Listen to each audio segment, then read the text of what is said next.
उसके बाद अब याद आ रही है। काशी में एक ब्राह्मण रहते थे।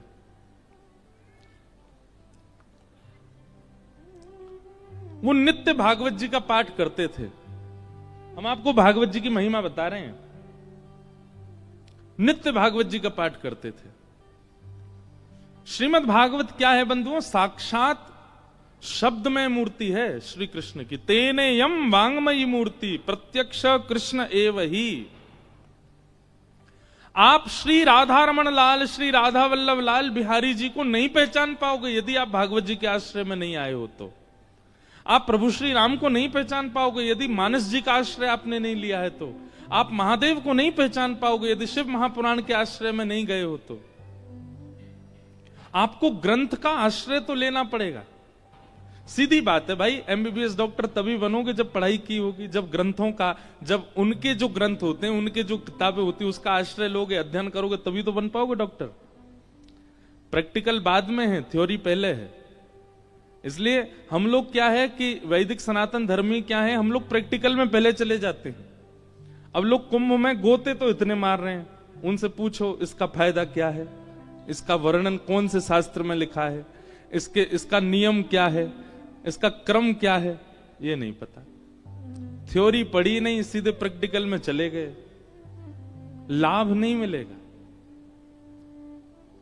हमें बहुत संवेदना है और हृदय में बहुत पीड़ा भी है कि इस बार मौनी अमावस्या पर जो महाकुंभ में जो हुआ, जो भी अव्यवस्था हुई,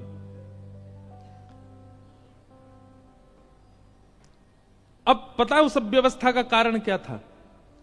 सबको त्रिवेणी जहां संगम होता वहीं नहाना है।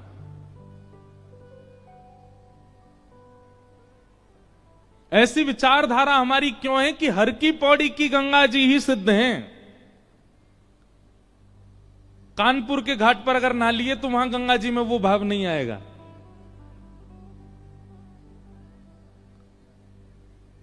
ये विचारधारा हमारी क्यों? और ये हमारी केवल गंगा के प्रति नहीं है, हमें अपने घर के ठाकुर जी में कम विश्वास है, वृंदावन बिहारी लाल में ज्यादा है। अपने घर के ठाकुर जी,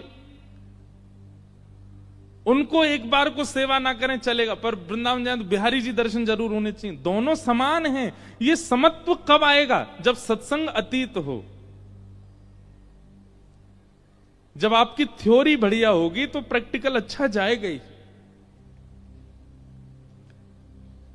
इसलिए हमारा आपसे निवेदन है, हम लोग बहुत धनवान हैं। सनातन धर्मावली हमारे लिए इतने शास्त्र प्रकट करके गए हैं श्री वेदव्यास जी महाराज।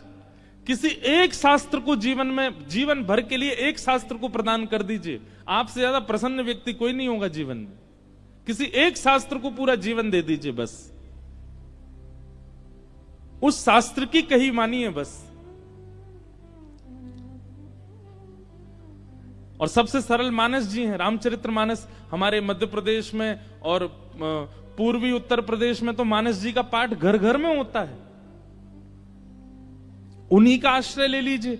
जब तक आप ग्रंथाकार का आश्रय नहीं लेंगे, आपको मूर्ति आकार ठाकुर जी में भाव उत्पन्न नहीं कर पाओगे आप। तो एक ब्राह्मण थे काशी में, वो नित्य भागवत जी का पाठ करते थे। और भागवत जी के पाठ के पीछे उनका उद्देश्य कोई पुण्य की प्राप्ति नहीं। सब लोग इधर देखो, इधर देखो, यहां देखो, ध्यानपूर्वक सुनो। चाहे ब्रह्मा जी आ जाए यहां पे, आपको देखना हमको ये। यत्र यत्र रघुनाथ कीर्तनम तत्र तत्र कृतमस्तकांजलिं बाष्पवारि परिपूर्ण लोचनम मारुतिम नमत राक्षसांतकम। एक बार हनुमान जी कथा सुन रहे थे। हनुमान जी कथा ही सुनते हैं। पूरी हनुमान चालीसा में गोस्वामी तुलसीदास जी महाराज ने सिंदूर चढ़ाने का वर्णन नहीं किया, लड्डू के भोग का वर्णन नहीं किया। इसका मतलब ये नहीं कि नहीं करो, करना है, सिंदूर चढ़ाना है, लड्डू का भोग लगाना है, अकहुआ के पत्ते चढ़ाने हैं, सब कुछ करना है। पर गोस्वामी जी ने एक भाव का वर्णन किया, क्या? प्रभु चरित्र सुनवे को रसिया। कथा सुनने के रसिया हैं हनुमान जी। तो एक बार हनुमान जी कथा सुन रहे थे और कथा में राम जी का इतना विरह हुआ हनुमान जी को कि दोनों भुजा उठा करके हनुमान जी रुदन करने लगे।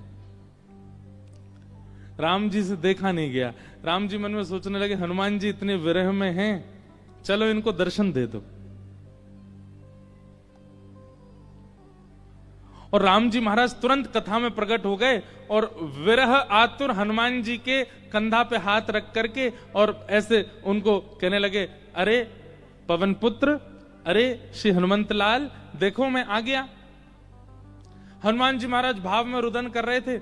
जैसे ही स्पर्श किया राम जी ने तो नेत्र खुल गए। नेत्र खुल करके पीछे देखा, पीछे देख करके बोले, भगवान आप अभी क्यों आ गए? राम जी बोले, भैया तुम इतने भाव में रो रहे थे, हमने सोचा जाके तुमको दर्शन दे दें। हनुमान जी बोले, आपसे मेरी प्रार्थना है 2 घंटा बाद मिलिएगा, अभी कथा रह गई है 2 घंटा की, अभी कथा सुनने दो मेरे को, कथा के बीच में मत आइए आप, कथा अभी 2 घंटा और सुनने, तब तक बाहर खड़े रहिए आप। राम जी बोले, अच्छा कथा इतनी प्रिय? हनुमान जी बोले, इस कथा से ही तो आप मिलते हो, और जिस साधन से आप मिलो उस बीच में आप भी आ जाओगे तो हम आपको भी नहीं देखेंगे, हम तो पहले कथा श्रवण करेंगे। तो इसलिए कथा के बीच में इधर उधर नहीं, सब लोग इधर देखो, सावधानी से सुनो। तो कथा ही नहीं आगे बढ़ रही हमारी। एक ब्राह्मण थे काशी में, वो नित्य भागवत जी का पाठ करते थे।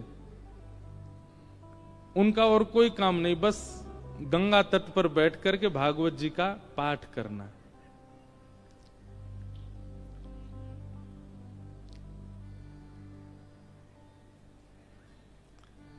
धीमे धीमे उनकी आयु बढ़ने लगी। एक दिन परिवार के सब लोगों ने कहा, भैया ये कोई इनका काम धंधा शुरू करा दो, पूरे दिन पाठ करते रहते हैं भागवत जी का। और पाठ भी किसी व्यक्ति के लिए नहीं, अगर कोई उनको दक्षिणा भी देता था कि पंडित जी हमारे यहां पाठ कर दो, तो उसके यहां पाठ करते थे, वो उसका पाठ, फिर उसके बाद अपना पाठ अलग करते, अपने लिए करते थे। उसके पीछे उनकी कोई कामना नहीं थी, निष्काम भाव से करते थे, नित्य पाठ करते। तो एक दिन घर के लोगों ने सबने कहा कि इनका ब्याह कर दो, ये करते धरते तो कुछ है नहीं, पूरे दिन पाठ में ही लगे रहते हैं, इनका ब्याह कर दो, पत्नी घर आएगी, अकल ठिकाने आ जाएगी। और सब घर के लोगों ने वो ब्राह्मण देवता का ब्याह कर दिया। पत्नी आ गई। कुछ दिन बाद पत्नी को भी पता लगने लगा कि ये कोई काम धंधा नहीं करते हैं, पूरे दिन केवल भागवत जी का पाठ करते हैं। बहुत प्रयास किया, लेकिन उसके बाद वो भी हार गई कि ये करेंगे नहीं, कहीं काम नहीं कर सकते, ये तो भागवत जी में ही लगे रहेंगे। तो आपत्तिकालीन गृहिणी परीक्षा, हमारे शास्त्र आज्ञा करते हैं कि घर में आई हुई आपत्ति के समय घर की गृहिणी की परीक्षा होती है। क्षमा कीजिएगा, घर में आई हुई आपत्ति के समय यदि गृहिणी ही हाथ खड़े कर दे तो फिर आपको ब्रह्मा भी नहीं बचा सकते। लेकिन घर में यदि कोई आपत्ति आ जाए और घर की नारी, घर की गृहिणी यदि वो अपना बल साध ले, वो ना टूटे, वो ना विचलित हो, चिंता मत कीजिएगा, आप उस संकट के सागर से निकल जाओगे। ये वेद प्रमाण है, ये शास्त्र प्रमाण बात है। इसलिए माताएं बहनों को एक बात हम कहें कि पति के ऊपर, बच्चों के ऊपर, परिवार के ऊपर कितने भी संकट आए, बाकी समय आप भले कितने भी आंसू बहाओ, लेकिन घर में आए हुए संकट के समय आप बस थोड़ा सा मजबूत हो जाइए, आपकी मजबूती से पूरा घर संभल जाएगा। आपत्तिकालीन गृहिणी परीक्षा।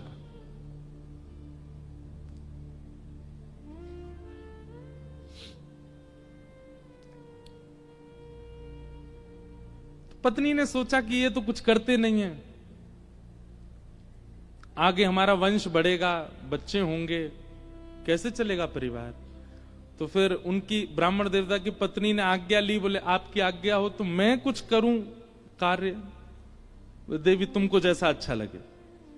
भोजन बनाना बहुत अच्छा जानती थी, 3-4 घरों में उन्होंने काम ले लिया और वो जाती भोजन बनाती और उससे जो वेतन मिलता उसी से घर चलता था ब्राह्मण का। ब्राह्मण और प्रसन्न हो गए, बोले और बढ़िया, अब और कुछ नहीं करना पड़ेगा, भागवत जी में लगे रहो, पाठ करते रहो। अब इसमें कई लोग ब्राह्मण को कहीं आलसी मत समझिएगा, ये बहुत बहुत बड़ी बात हम आपको बताएंगे, वो अंत में उसका निचोड़ निकल के आएगा। 2-3 बालक भी उनके हो गए, चल रहा था घर। एक बार की बात, कुछ संतों का काशी में आगमन हुआ, संत आती रहते हैं काशी में, पर असमय में आना हुआ, बिना समय के संतों का आना हुआ। और उन्होंने किसी से पूछा, बोले भैया हम 5-10 मूर्ति हैं, कहीं प्रसाद पाने के इच्छुक हैं, कोई वैष्णव परिवार हो तो हमको बताओ।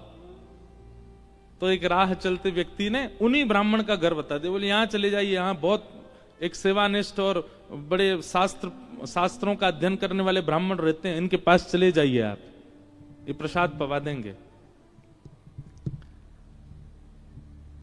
संतों ने घर में प्रवेश किया। ब्राह्मण देवता तो अपने पाठ में लगे थे, भागवत जी का ही पाठ कर रहे थे, और उनकी पत्नी बच्चों को, पति को स्वयं प्रसाद आदि पाकर के सारे बर्तन मांज करके उसने रखे ही थे। उसी समय संतों का आना हुआ और संतों ने आगे कहा, आओ बिटिया, हम 10 मूर्ति हैं, हम लोग अयोध्या से प्रयागराज जा रहे हैं, काशी बीच में पड़ा, किसी ने बताया आपका घर वैष्णव का है, बड़ी जोर की भूख लगी, ठाकुर जी को प्रसाद पवाओ और प्रसाद पवा के हम लोगों को प्रसाद बांट दो। ब्राह्मणी बेचारी बड़ी प्रसन्न हो गई कि मेरे घर आज संत पधारे हैं प्रसाद पाने। तुरंत उसने जाकर के रसोई घर में सामग्रियां देखी, सामग्री इतनी थी नहीं कि उन सबको पवाया जा सके।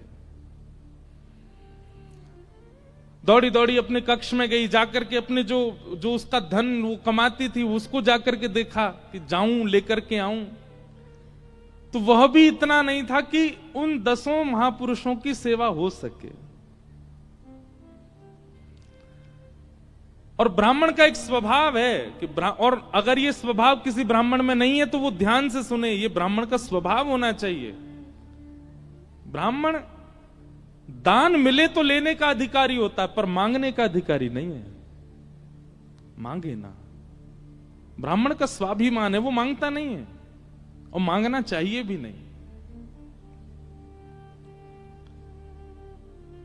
अब वो कभी रसोई में जाए, कभी कक्ष में जाए, कभी एकांत में बैठ के सोचे मैं क्या करूं, संत पधारे हैं घर पर, कैसे प्रसाद पवाऊं, क्या व्यवस्था करूं, कुछ लाऊं, कभी ऊपर कुछ ढूंढे, कुछ मिल जाए, कुछ भुजिया मिले, नमकीन मिले, कुछ तो मिले, कुछ तो दूं, पर कोई व्यवस्था नहीं बन पाई। बार बार उसको यहां से वहां घूमते देख संत समझ गए कि हम गलत समय पे आ गए हैं। मुखमंडल बता देता है कई बार, और वे सब संत अपने अपने आसन लेके उठ गए, चिमटा कमंडल लेकर के, बिटिया सुनो सुनो सुनो सुनो, हमको ना प्रयाग पहुंचना है, विलंब हो रहा है, फिर आएंगे, अपना ही घर है, क्या दिक्कत है, तुम आराम करो, हाँ हम जाते हैं। और उस ब्राह्मणी के मन में वही आ रहा था, जब ये कक्ष मेरे घर में घुसे, इन्होंने घुसते ही क्या कहा था कि हम बहुत भूखे हैं, ठाकुर जी को भोग लगा के प्रसाद पवाओ, और ये भूखे ही जा रहे हैं और मैं कुछ नहीं कर पा रही। नेत्र सजल हो गए उसके, अत्यंत पीड़ा में आ गई। आज तक तो अपने पति से कुछ कहा नहीं था, पर आज कक्ष में प्रवेश करके ताम्रवर्ण आंखों का हो रहा था और बस चिल्लाने लगी, बोले तुमसे ब्याह किया मैंने, आपने जैसे चाहा वैसे रही मैं, आप नहीं करते कुछ तो घर घर जाके प्रसाद बना करके घर चलाती हूं मैं भूखी रह जाऊं, बच्चे भूखे रहें, आप भी भूखे रह जाते हैं, तो भी इतनी पीड़ा मुझको नहीं होती है। पर आज संत पधारे थे हमारे यहां, महापुरुष पधारे थे हमारे यहां, कल्पवासी महात्मा आए थे हमारे यहां, वो अभागा दुर्भाग्यशाली घर है जहां से संत भूखे चले जाते हैं, निराश चले जाते हैं, और आप पूरे दिन ये भागवत जी में लगे रहते हो। अगर ये भागवत कृष्ण है, अगर ये भागवत नारायण है, अगर ये भागवत साक्षात भगवान है, तो इन भागवत जी से कम इतनी उम्मीद तो हम रख सकते थे कि हमारे घर से संत भूखे नहीं जाते। क्या दिया भागवत जी ने हमें?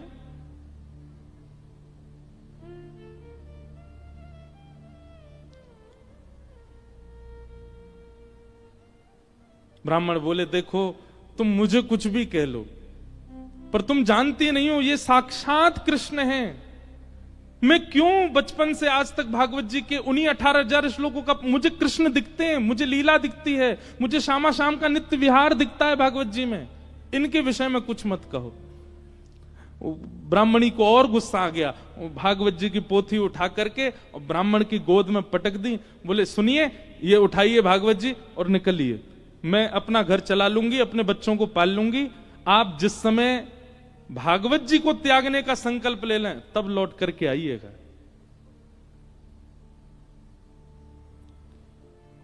ब्राह्मण के नेत्र सजल हो गए, हृदय से लगा लिया भागवत जी को, निकल पड़े, घर से ही निकल गए और गंगा जी के तट पर जाकर के खूब रोए, खूब रुदन किया।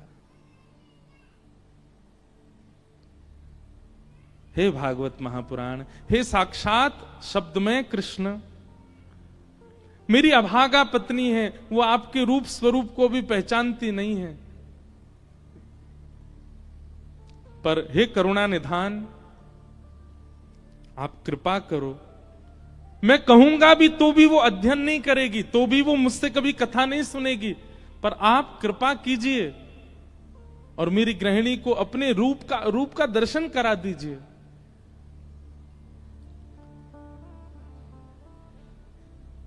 प्रबल प्रेम के पाले पड़कर हरि को नियम बदलते देखा, अपना मान टले टल जाए, पर भक्त का मान न टलते देखा। हमारे ब्रज के श्री बिंदु जी महाराज, उनका ये भाव है, प्रबल प्रेम के पाले पड़कर हरि को नियम बदलते देखा, अपना मान टले टल जाए, पर भक्त का मान न टलते देखा। इतने में ही नन्हे से कन्हैया, ऊंची धोती पहनी, घुटने घुटने तक, नीचे के पांव ठाकुर जी के दिखाई दे रहे हैं, उनमें सुंदर सुंदर कड़ूला पहने, कड़ूलान में भी छोटे छोटे घुंघरू लगे हैं, कमर में करधनी पहनी है, करधनी में भी छोटी छोटी घंटी लगी है, गले में सुंदर दो हार पहने हैं, हाथों में बाजूबंद, ऐसे हाथों में कड़ूला, और सिर पर एक स्वाफा बांध करके सांवले सलोने कमल नेत्र ठाकुर जी प्रकट हो गए काशी में। लेकिन ब्राह्मण को नहीं दिखे अभी, बस कहीं हो गए प्रकट, और प्रकट होकर के एक डलिया उठा करके सिर पर रखी, और महाराज जैसे कोई बालक कुछ बेचने के लिए जा रहा हो, ऐसे ठाकुर जी उस डलिया को लेकर के ब्राह्मण के घर जा रहे हैं। ब्राह्मण के घर पहुंच गए, ब्राह्मण गंगा किनारे अभी रो रहा है, और उसके घर पहुंच करके बाहर से उसके गेट को खटखटाने लगे। ब्राह्मणी निकल करके बाहर आई, जैसे ही दरवाजा खोला, सांवरे सलोने नंद नंदन, अब वो क्या जाने की है नंद नंदन, बस उसको तो ये दिख रहा था कोई किसी मैया का सुंदर सा बालक है, श्रृंगार करके डोल रहा गली में। जैसे द्वार खोला, द्वार खोल करके बोली, अरे बालक तुम कौन हो, कहां से आए हो, माता जी कहां तुम्हारी, पिताजी कहां, अकेले कहां घूम रहे हो, और ये इतनी भारी डलिया लेकर के कहां जा रहे हो। डलिया के ऊपर वस्त्र पड़ा था, तो ठाकुर जी एक हाथ से डलिया पकड़े, दूसरे हाथ से इशारा करके बोले, मानो इशारा कर रहे हैं हम गूंगे हैं, बोलना नहीं जानते। अच्छा गूंगे हो, ठाकुर जी बोले तो बोले फिर यहां क्यों आए हो? तो ठाकुर जी ने उसको इशारा किया, कुछ लिखने को दो, हम बताएं कौन है, कैसे आए। डलिया उठा करके ब्राह्मण देवता के घर के भीतर रखी और पर्चा लेकर के उस पर सुंदर लेखनी लिख करके और मोड़ करके ब्राह्मणी को दे करके और तुरंत ठाकुर जी पीछे मुड़े चले गए। ब्राह्मणी पत्र पढ़ने लगी, इतने तो ठाकुर जी वहां से अंतर ध्यान चले गए। अब ब्राह्मणी देखती रही, दूर दूर तक ठाकुर जी दिखे नहीं। क्या लिखा था उस पत्र में? ठाकुर जी बोले, हमें छोटा बालक मत समझो, हमारी कद को देख करके बस ये जान लो हम बौने हैं। हमारी हमारी हमारी जो कद है वो इससे बड़ी नहीं है, ऊपर नहीं तो हमारी उम्र बहुत है, और हम बहुत बहुत धनवान परिवार से आते हैं। बहुत वर्षों से तुम्हारे पतिदेव हमारे कुल के लिए पाठ कर रहे हैं भागवत जी का, पर आज तक उन्होंने वेतन नहीं लिया अपना, आज तक एक रुपया भी हमसे मांगा नहीं। पर मुझे आज पता चला कि उनके परिवार को बहुत आवश्यकता है, इसलिए संपूर्ण जीवन काल में उनका जितना भी वेतन होता था वो हम देने के लिए आए हैं। वो जैसे ही घर आए उनको दे दीजिएगा। और ऐसा कह के ठाकुर जी चले गए। अब जैसे ही वो डलिया के ऊपर से वस्त्र हटा करके देखा, विविध प्रकार की मणियां, रत्न, सोने, जवाहरात, हीरे आदि सबसे लबालब भरी हुई वो डलिया। ब्राह्मणी मनी मन सोचने लगी, मैंने भी बेवजह डांटा, बिन बताए पाठ कर रहे थे यहां पर, और मुझे लगता तो था कि ये पाठ करते हैं, इसके पीछे कोई कारण नहीं, कुछ मिलता नहीं इनको, कुछ फिर भी लगे रहते हैं, पर ये तो बड़े गोपनीय हैं, मुझे बिन बताए किसी परिवार के लिए कर रहे थे। अपने बेटा को बुलाया, बोले सुनो पिताजी को खोजो, कहां हैं, ढूंढ के लाओ उनको। पिताजी बैठे थे गंगा किनारे, बच्चे ने जाकर पिताजी जल्दी चलो मैया बुला रही घर पे। शाम हो गई, लौट करके ब्राह्मण आए, बड़े उदास हताश हृदय से भागवत जी लगी हैं। जैसे ही घर आए, आज घर का स्वरूप ही बदल रहा था, बढ़िया सुंदर दिए जल रहे हैं बाहर। द्वार खोल करके देखा तो पत्नी का भी स्वरूप बदल गया है, बालक भी बिल्कुल नए नवीन कपड़े पहन करके विचरण कर रहे हैं।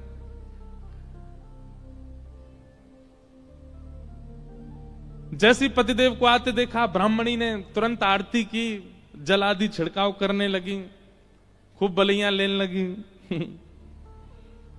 पतिदेव बोले, ब्याह के बाद पहली बार इतना हमारा पूजन हुआ है, ऐसा क्या हो गया जो इतना पूज रही हैं हमको? देवी, ये घर की रौनक हमको डांटने से, फटकारने से घर की रौनक बढ़ गई तुम्हारी? रोज ही डांट दिया करो हमको। ऐसा क्या हो गया जो आज इतना सब कुछ मंगल, बच्चे नए वस्त्र पहन के घूम रहे हैं, आप बढ़िया साड़ी पहन के, ये कहां से इतना सब कुछ आया? हाथ पकड़ के बोली, आज तुम्हारी चोरी पकड़ी गई है ना, वहीं से मिला है ये सब कुछ। ब्राह्मण देवता बोले, मेरी कौन सी चोरी? बोले चलो दिखाती हूं। भीतर जाके कक्ष में बिस्तर पर ही सब रत्न पड़े थे। ब्राह्मण बोले, देवी ये कहां से आया इतना सब कुछ? बोले कहां से आया, ज्यादा चतुर मत बनिए, आपका गूंगा मालिक आया था। ब्राह्मण देवता बोले, गूंगा मालिक? मेरा गूंगा मालिक कौन? बोले बहुत छोटा सा था, पीली पीली धोती पहनी थी उसने, ऐसी सुंदर स्वाफा सिर पर बांध रखा था, ऐसे गदमदरा से उसके हाथ मोटे मोटे से, और इतने सुंदर उसका मुखमंडल, गाल बिल्कुल गुलाबी, आंखें बिल्कुल ऐसे कटाक्ष जैसी, और क्या सुंदर। ब्राह्मण देव बोले, नाम नहीं पूछा? बोले इशारा किया उसने कि मैं गूंगा हूं। वो तुमको कैसे पता फिर मेरा? बोले वो लिख के देके गया। बोले कहां लिखा है, दिखाओ। जैसे ही पृष्ठ पत्र वो उनके ब्राह्मण के हाथ में दिया, अक्षर सब अंतर ध्यान हो चुके थे। देवी यहां तो कुछ भी नहीं लिखा है। ब्राह्मण बोली दिखाओ। ब्राह्मणी ने देखा तो वहां कुछ भी नहीं था। ब्राह्मणी ब्राह्मण को देखे, ब्राह्मण ब्राह्मणी को देखे, बोले ये हुआ क्या है? ब्राह्मण ने कहा सही से बताओ रूप कैसा था? बोले श्याम वर्ण था, कमल नेत्र थे, अधर बड़े मधुर थे, हस्तकमल और सर्वांगीण अंग ऐसा था कि मैं अभी तक भी उस छवि को भूल नहीं पा रही हूं। एक अद्भुत सी सुगंधी आ रही थी जब वे आए थे घर पर, और बहुत देर तक तो मैं उनके रूप का ही चिंतन करती रही। ब्राह्मण देव ज्यों ज्यों रूप का वर्णन सुने त्यों त्यों नेत्रों से आंसू गिरते जाएं। तुरंत भागवत जी को खोला और खोल करके दसम स्कंद के वेणु गीत के श्लोक को उद्धृत करना प्रारंभ किया और पत्नी से कहा, मैं एक श्लोक की व्याख्या करूंगा, बताना ऐसा ही रूप था क्या? कि वरहा पीड़म नटवर वपु कर्णयो कर्णकारम विभ्रदवासः कनक कपिसं वै जयन्तीं च माला रन्ध्रान् वेणुअधर सुधया पूरयन् गोपवृन्दै वृन्दारण्यं स्वपदरमणं प्राविशद गीत कीर्ति।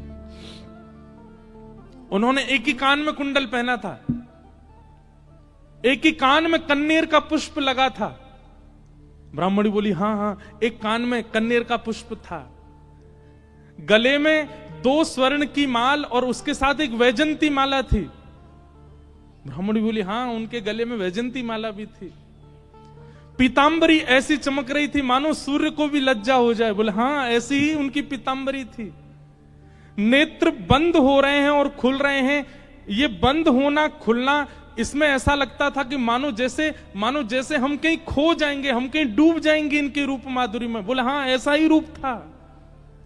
ब्राह्मण तुरंत चरणों में गिर गए। देवी, वो कोई और नहीं, साक्षात योगेश्वर कृष्ण आए थे, साक्षात वृंदावन चंद श्री ठाकुर जी आए थे। और वे तुमसे कह के गए कि मैंने बाल्यकाल से उनके घर के लिए पाठ किया। वो इसलिए कह के गए क्योंकि मैंने पाठ निष्काम भाव से किया, आज तक किसी कामना से नहीं किया। और निष्काम पाठ, निष्काम सेवा ठाकुर जी की लगती है, वो ठाकुर जी की ही हो जाती है। मेरे जीवन भर का पाठ का जो भी मूल्य होना चाहिए था, वो मूल्य देने के लिए ठाकुर जी आए थे। जगत मजूरी देत है, क्यों राखे भगवान। ठाकुर जी भी मजदूरी देते हैं सबकी, जो जैसी सेवा करता वैसी मजदूरी मिलती है उसको।